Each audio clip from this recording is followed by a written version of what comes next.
saya nak make sure bahawa semua pertanian, peternakan dan juga perikanan ni ditransfer kepada AI ataupun digital lah. Misalnya data, dari segi data, dari segi pemetaan, dari segi jangkaan dan juga lain-lain, membolehkan keterjaminan makanan ni lebih terjamin. Misalnya contoh, saya berada di seberang Perai Tengah, saya boleh tahu dalam 6 bulan nanti berapa banyak tumbuhan ataupun jenis tanaman apa yang kita tanam. Dengan mereka menggunakan AI ni lah, misalnya boleh dapat data secara terus langsung, dan dari situ kita boleh rangka lebih baik pertanian kita. Misalnya di seberang Perai Tengah dah cukup dia tanam cili, tak adalah seberang Perai Utara ataupun seberang Perai Selatan pun tanam cili juga, akan mewujudkan lebihan makanan di situ. Ataupun dari segi tempoh 6 bulan kita tahu makanan mana yang akan mengalami susut nilai ataupun susut sendirilah. So kita boleh anggarkan, kita boleh predict.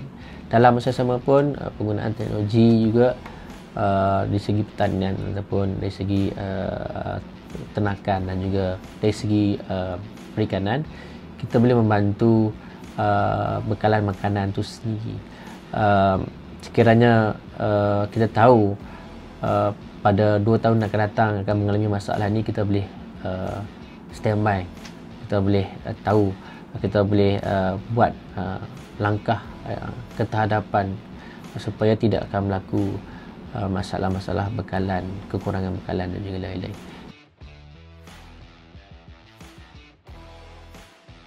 Mereka tak perlu catat dekat kertas dah, just klik akan keluar laporan setiap ladang ni, dan daripada laporan tu dia boleh buat pinjaman kepada bank dan juga lain-lain. Cabaran utama kita adalah berhadapan dengan golongan-golongan yang umur 50-an dan ke atas lah. Dan apa yang kita buat, kita perlu hire golongan muda untuk bantu daftar mereka pada awal ni lah. Contoh yang kedua adalah kita ada buat program track and trace kerjasama dengan MUSTI, di mana MUSTI bagi sistem tu kepada Kerajaan Negeri Pulau Pinang untuk memastikan bahawa buah durian Pulau Pinang ni dikenali sebagai ada dia punya sistem, dia ada punya barcode, QR code dia. Setiap buah ni ada QR code dia. Sebab selalunya buah di Pulau Pinang ni orang claim ni buah Penang, buah balik pulau. Walaupun daripada Thailand datang, daripada Vietnam, tapi dia claim ni buah daripada balik pulau. So pengadu, pekebun datang jumpa YB, kami ada masalah. So kita kenakan track and trace. Apa masalah kita sekarang ni adalah kita kena berjumpa dengan pekebun yang tua-tua ni, nak mendaftar, nak dapatkan grant dia, nak dapatkan gambar dia. Walaupun benda tu simple, tapi susah bagi golongan tua ni. So apa yang kami buat, staff kena turun lah, pegawai pertanian kena turun untuk tolong daftar dan lain-lain. Selain itu, kita juga di peringkat koperasi, kita menggunakan platform untuk mengumpulkan kesemua produk usahawan untuk make sure bahawa setiap pembeli menggunakan produk usahawan dengan menggunakan platform digital lah.